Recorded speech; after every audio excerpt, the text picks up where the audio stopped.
Welcome to Soul Thrive, where we explore spirituality through healing trauma, shadow work, and applying the laws of the universe in order to master ourselves without the fear of the unknown. Hello, welcome to another episode on the Soul Thrive podcast. Christina here. Hi, everyone. They know your name. Well, if there's someone new here, welcome. It's Christina. Okay. All right. Today, we want to talk about when the inner child meets the adult self, or what it actually means to reparent yourself, because we hear that all the time in different therapy circles. It's like, you have to reparent yourself. You have to be your own parent now.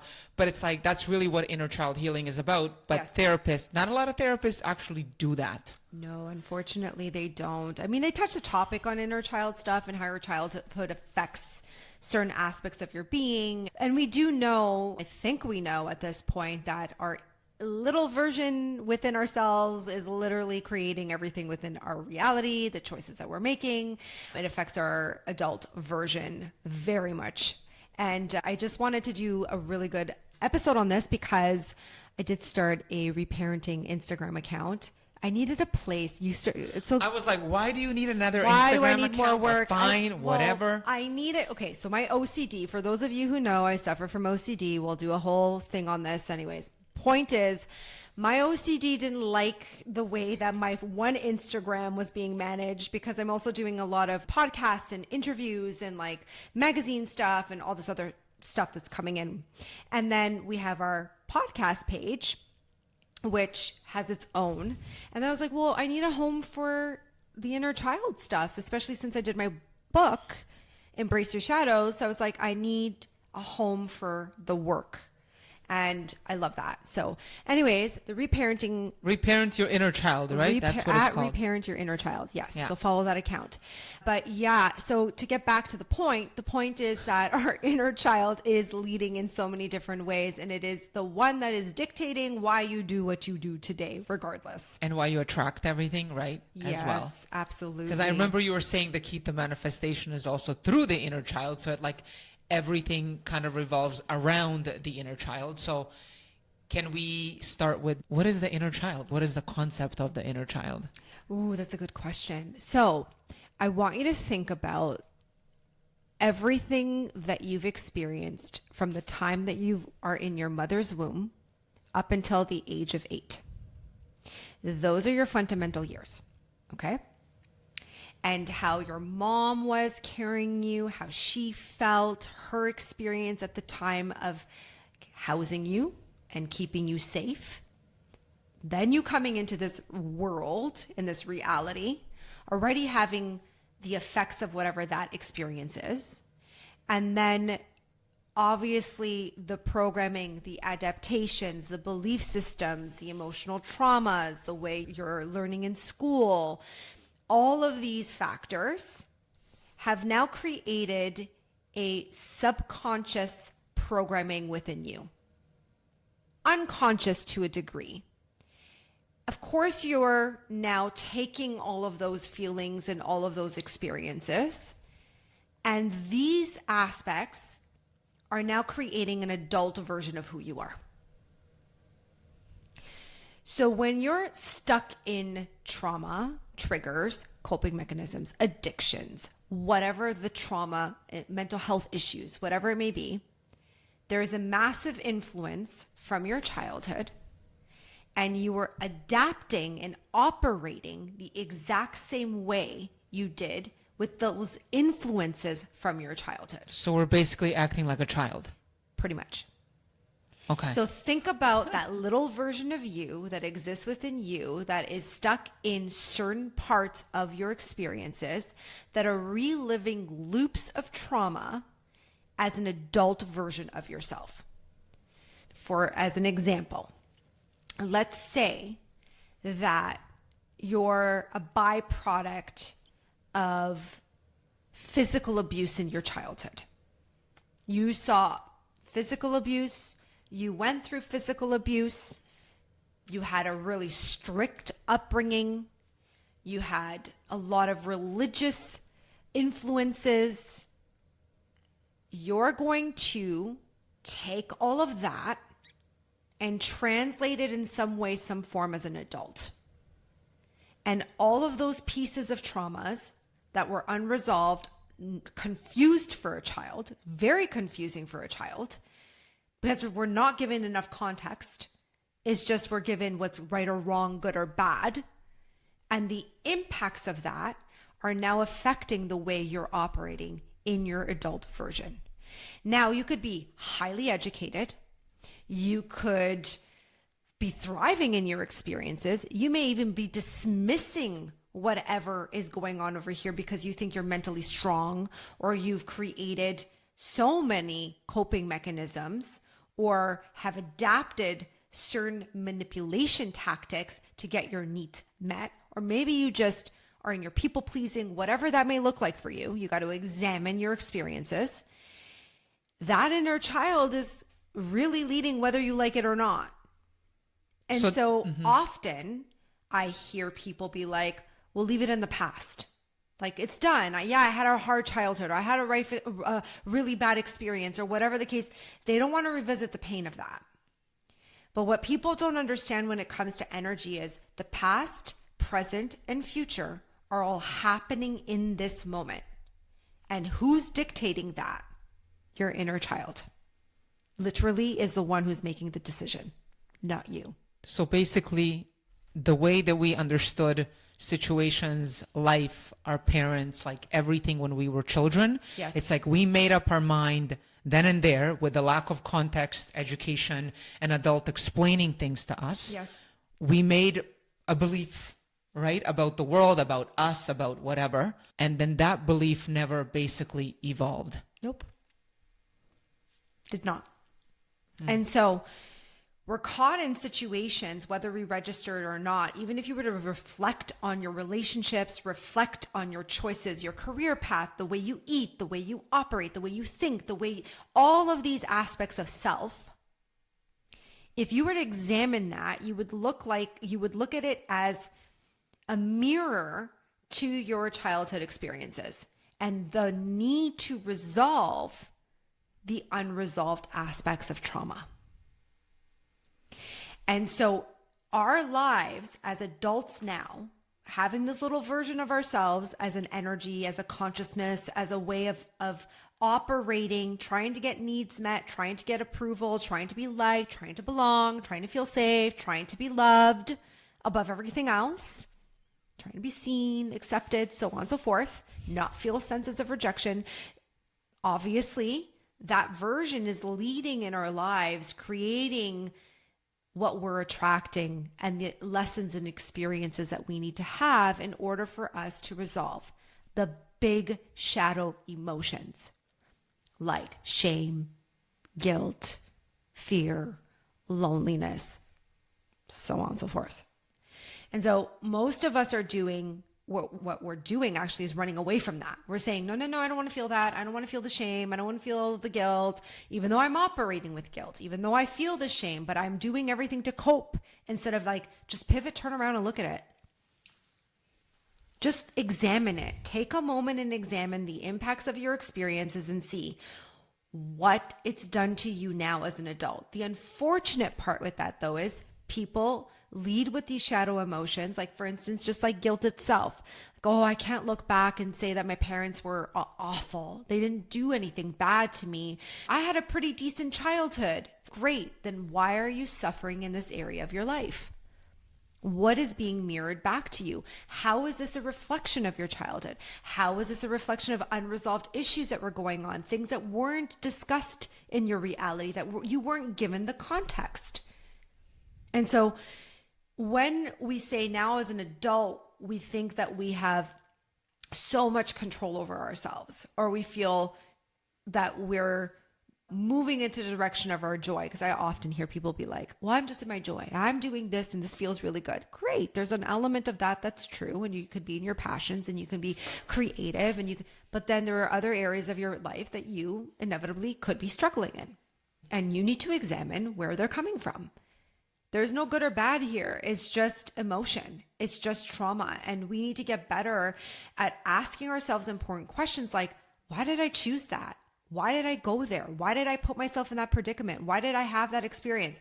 Okay, it happened. What am I learning from that? How will I not repeat that again? How does this reflect my childhood? Yeah. How is this the same pattern I've had for the longest time? Mm-hmm. And then I've only ever done inner child work with you, but then what I like about it is, and now, try to do that on my own. Whenever I have a difficult situation come up or I'm feeling emotional, or like something is happening within me, you would often say, close your eyes, register what you're feeling and where you're feeling it in the body. And then asking yourself, when was the first time I experienced that? You're lucky because we've been doing it for quite some time now that you have the ability to access your inner child because you're not abandoning your inner child in any which way. You're forming that conversation, which goes back to like my book. My book is all about forming the conversation and creating some form of safety with your inner child so that you can start accessing like the important stuff, right? But you can't do that if you've never had a conversation with your inner being, right? And you've never created any form of safety because you keep choosing to go against yourself, or you're emotionally neglecting yourself, or abandoning yourself, or rejecting yourself, or whatever else the self is doing. And so you first, and it took us a long time, we've created safety within you to a degree that you have a good context and you haven't self-abandoned and you're not abandoning your inner child. So whenever the sensation shows up in your body, you're going, I'm going in it. Whereas most people are saying, I'm out. No, thank you. I don't want to feel that. I don't want to feel my anxiety. I don't want to feel the crisis that's happening within me. I don't want to feel the dysregulation. It's too much. This is too painful. I don't want to go there. So I'd rather go drinking, go partying, Yeah. go shopping, go working, go whatever. 100%. Right. And people want quick fixes too. That's the irony, I guess, too, because even more people are like, well, I know I've gone to therapy and I've done this and I've done that. And I'm like, okay, but you're still struggling in this. So we have to examine this, because if we don't, you're never going to get out of that loop. You're always going to create the exact same story, the exact same loop with the exact same experiences. And then you're expecting something different and it's not going to come. It's not going to happen. What's that saying, insanity, when you do something over and over again? You do the same thing expecting a different outcome. Yeah. I mean, I think we all can relate to that at the end of the day, that we're doing the same thing with the assumption that we're doing something completely different and we're not. And I would really like it if people took in account that reparenting your inner child has nothing to do with your parents at the end of the day. It has everything to do with you coming in with more context, with more awareness, with more care, with more compassion, with more love. And the emotional safety that we just talked about. Yes, Right. above everything else. Yes, absolutely. You want to integrate that safety no matter what the circumstances are. And when you do that, wow, like the relief. I always tell my clients, and you know this, right? And you can vouch for this because you're a great example of someone who's been doing the work for so long, myself included. The relief you feel when you go there and you sit with that version of you and you have that conversation and you embody that feeling and you register what it is. Oh my God, the opening that happens in the body. I've worked with a lot of people who have gone to therapy for a very long time. For instance, people will come to me and be like, I've been in therapy for 15 years and I'm not getting anywhere. Like we've hit a wall. And we've talked about this here and there, like, yeah, talk therapy is important. It's important to sit down and talk and start the process. Like I said, it's important to start to develop the conversation, a conversation of anything. Yeah. Because Would the mental be like the first step? Because you got to understand it, like on a cognitive level. Because we and have then you got to layers, see like this is the pattern, and that's why I think where talk therapy will take you. It's like, I recognize this pattern. I see where it's coming from. It happened when I was X years old, blah, blah, blah, blah, blah. But that's just mental. Yes. That's step one. That's step one, I would say, in a lot of ways, where you're developing that conversation to a degree of just like, hey, yes, validate you. It did happen. These were the experiences. These are the feelings that you're acknowledging. Doesn't necessarily mean you're feeling, just means acknowledging. There could be a truth in this. There could be a truth in that. There could be an understanding in this. That doesn't necessarily mean that there's an embodiment, an integration, an ability to shift that energy and align with something different. Can I ask you a question? So if that's what talk therapy does, and it's all like mental, like I get it on like a rational level. The integration, because you often talk about integration. I hear that word all the time in social media, like you got to integrate. The integration is then what? Through inner child work. Is that basically the only way? No, it's not the only way, but it's the one that's the fastest, I would say. There are other ways to integrate trauma and layers of trauma that matter. And I think, like, again, if we went into the physical aspect of things, like somatic breath work and body work is also another layer of integration, I think is important to a degree. But when we're talking about these big fragments of trauma, like super, like I'm still stuck as a 3-year-old operating in this traumatic experience of sexual abuse. Somatic therapy may feel like too much. Fuck no, I don't even want to go there. This doesn't feel soothing for me. This feels even more violating than anything else. Inner child work fundamentally goes into all those areas. So it gives you a great range of, like, when you're working with a really good shadow healer. Like, I think I'm really good at what I do. And I don't just mean it in a cocky way. I genuinely do think I'm really good at what I do. And so, and I love it. That's the other thing. Like, when I'm in people's trauma, I'm like, let's anchor in this. And people think it's crazy, but I'm just like, oh my God, this is so amazing. You're going to feel so much relief after all of this, right? For me, it's like most people are doing some process, some step of some sort, but they're not the integration. What it really means is I've now integrated this into my life, and now I'm doing everything in my life based on this new integration. Yeah, I was actually also going to ask you for a definition. Like when people say integrate, like what does that mean? It means it's now your lifestyle. It's now the new version of you. So it's not like I know it and I think about it, No. but I actually don't act from it. No, now it's like I act from it. I'm the way of being of it, right? It's like a knowing of change. There is something that is changing. And not a lot of people are doing that. Like they'll do a process of some sort. I had a really great conversation with a friend of mine, and I was sitting across from her, and I was like, she works out and she and she's really immersed in like childhood play, and she's got like a lot of like really great, amazing, beautiful processes and qualities and all of this kind of stuff. And I was sitting across from her, and I looked at her and I said, I love you, but your root chakra is so bad right now. It's literally screaming at me for integration. It is like in survival, totally dysregulated. And she just was like, I don't know what you mean. Because she's all about being mentally strong. Like her process has been like, as long as you can physically work through it, exasperate the energy out. I'm doing something physical again. Like I'm immersed in childhood play and like creative arts, and because people will say things like, you know, get into arts and get into visual healings and all that. But from fundamentally, it just wasn't there. Fundamentally, there was no embodiment of that. So I was like, we need to anchor in this change, because if you don't do this, you're not going to be able to integrate the rest of everything else that you want to do in your life and in your experiences. So when you say root, like what do you mean? Like her root chakra? Her root chakra just wasn't developed. It was still this little wounded child that was like super scared of all these other belief systems and all of these other traumatic experiences, and there was not enough context. She understood from a mental perspective, like in survival, being in survival. But she was like more than just being in survival. Like it was more than that. I mean, I don't want to disclose too much information, but it just was more than that. So I was like, okay, we really need to sit with this, and I need you to and it was hard for her. It was so hard for her to be with her emotions, because she had programmed herself to believe like, this is just how I operate and this is how I am. And I'm like, yeah, but if you don't do with this, your body is going to shut down. Your body and your emotional state, you're going to get sick. I said, because you're not allowing yourself the range of emotion that you need. You're blocking it. And in order for manifestations, in order for things to align, abundance, all the other things that you want, you have to allow your emotions the opportunity to hold space and to be expressed and to be seen and to be heard and understood. And you have to face your pain and your grief. You can't walk away. You can't run away from it. It's always going to chase you through a relationship, through a conflict, through a health concern.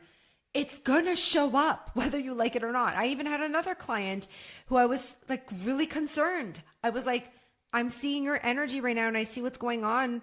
Yes, you're physically doing this. Yes, mentally. Yes, you know. Yes, you've done this. Absolutely. We are not going to take away from any of that. But your physical body is going in this direction, and I'm concerned that it could create a health scare. All because she was not processing or acknowledging her emotions. Yes. So then when we get sick like that out of the blue. It's never out of the blue. Yeah. It's never out of the blue. It's been just, Never. it's the emotions being pent up, unresolved, unacknowledged, inner child basically like screaming Yes. at you. Yes. And you not paying attention. Yes. Okay, we're adults now. We're adults. Okay. We're adults now, right? Then why do adults throw tantrums? Then why do adults feel like everything is a threat? Then why do adults feel unsafe? Then So why what do about adults panic go into- attacks? How does that relate to inner child? Oh, panic attacks are like very interesting because I've suffered from panic attacks, right? Interestingly enough, most of the time that I've had a panic attack, it's usually because I've held space for someone else's emotional dysregulation. So most likely people who suffer, and this again, I'm not a doctor, I'm not a therapist. Please remember, I'm talking from a spiritual perspective. So do not come for me because I will come for you. It's just a perspective. A perspective. Right. However, when I'm looking at the emotions of someone who suffers from panic attacks, their mother was extremely dysregulated. And there was never any resolve in their childhood when it came to their mom's way of operating with their emotions. They could even been really shut down emotionally. Okay. Or whatever the extreme. It could be extreme, shut down, whatever that looks like. The child's observing that type of behavior pattern. And now they're so enmeshed in their mother's way of behaving, the environment, everything that's going on, that they can't separate themselves from that experience. It becomes a full body experience of taking on so much, of feeling so much that now they don't know what to do with that. They're in a crisis. And usually the mom's always in a crisis and they don't know how to resolve the mother's crisis. So now it becomes, I don't know how to resolve my own fucking crisis. So now I'm friggin' losing it. I feel so unsafe. I've self-abandoned so much. I've dysregulated. I've worked myself to the bone. I haven't checked in. I haven't rested. I haven't regulated. I haven't taken care of myself. I may also have other adaptations like drinking, smoking, immersing myself in relationships, distracting myself. So how is the body supposed to regulate itself? So what do you do then? For those who suffer a panic attack and want to do this work, so next time you have a panic attack, you should do what? You need to simplify your life.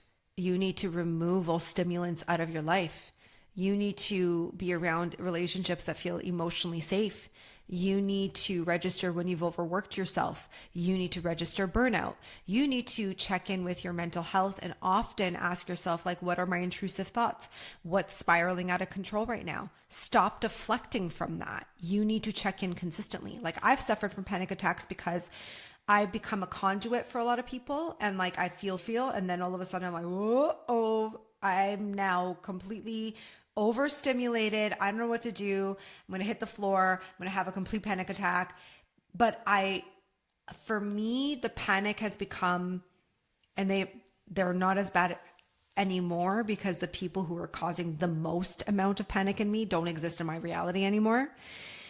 However, I do have them whenever I go on vacation. Whenever I go visit a place, because I'm absorbing everything that's going on. Oh, in like the St. Lucia. I environment. remember how you felt there. Yeah. There's just accumulation of so much, and I'm like, oh my God, I don't know what to do. I'm going to hit the floor. And so when it happens, you should surrender to the panic attack, basically. Yeah, what did I do? I literally said, we need to pull over the bus right now. We need to pull over the bus right now. I cannot breathe. I need to get off the bus, and I hit the floor. In front of everybody. Like, I was like, I don't care how embarrassing. It was embarrassing for me to a degree, but I was like, I don't give a shit. I have to have this express itself. Because if I'm going to make myself sick. So I had it, and then I was fine. You saw, I got up. Okay, guys, so sorry that you guys witnessed that. Everyone was super compassionate. Everyone made me feel very safe. Hop back on the bus, and we pivoted and we made a change. I just think because most people who have panic attacks are super sensitive. They're sensitive people trying to be mentally strong people, and it just doesn't work. You have to acknowledge your sensitivities. So I know no matter where I'm going to go, whenever I visit, this is why I travel with people who make me feel safe. I'm not going to travel with people who are like, here we go again, she's having a manic attack. I'm around people who are like, hey, are you tired? Do you need to like go back to the room and just chill out and clear your energy for a little bit? Because you do pick up on a lot of shit. We register people who make you feel emotionally safe. Anyways, panic attacks. But then there's also a layer too with the dad. And usually people who suffer really bad panic attacks also have like a father who's like really angry and like goes into extremes of rage. And the child's usually like, holy shit, like what the hell do I do with that? I don't even know what to do with that. So they're in like a freeze response. Yeah. So the panic, it's like turning on the nervous system. Think about it like this. So if I'm operating with a freeze response, I'm overstimulated. A lot of things are happening. They're impacting me really quickly. I'm operating with a freeze response. It's like the switch goes back on the moment I've settled into myself a little bit. Boop. Yeah. Now I have to restart. The nervous system has to rewire itself again. Right? Boop. And now I'm in my panic. I don't know what to do. Yeah. Does that make sense? No, it does. It does. I think this was very helpful. Yes. Just sort of like understanding like the integration part and like how to actually do the work, because people talk about doing the work. What does that mean? This is so doing I'm going to give you guys a few steps, and this will be the last little thing that I say. To reparent your inner child, I want you to think about visualize or write down or create an actual physical space in your world that you can go to consistently to start to create that safety, so that you can start to develop a conversation with your inner child. And then I don't want you to feel guilty for recognizing patterns in your childhood. And I don't want you to feel guilty about your parents, because this isn't even about them. This is just about you going back and accessing that little version of yourself and just coming to them with better ways of operating. Create that dialogue, that safety. Another thing that I would say is, if you're just starting off on this process, most of my clients are not just starting off on this process. Most of them are like, bring it, let's do it, let's have this experience. I want to integrate another part of me, so on and so forth. They're not scared of going into the depths of their pain. Start off with writing your inner child a letter every single night. And it looks like, this was the day, this is what I did. I'm so sorry that I ignored you, that I neglected you. You were trying to get my attention and instead I went into a coping mechanism. I abandoned you here. I want you to start to develop that type of dialogue with your inner child, so you could start to register what it is that's really going on. And then at the end of the week, every week, check in, go read back everything and be like, okay, what do I need to do for next week to make this better? How can I change this? How do I show up differently for my inner child? And of course, get my book. At the end of the day, I'm going to keep emphasizing the importance of that. And again, I'm going to say, record yourself doing the meditations. Like, actually sit down, record yourself and play back your own voice. So you're listening to the meditations and you're guiding yourself. So you're developing that subconscious relationship, that language within you. And your inner this child. is the inner child meditations at the end of every chapter of the book. Yeah. Okay, guys. Okay. Have a good one. Thank you. Bye.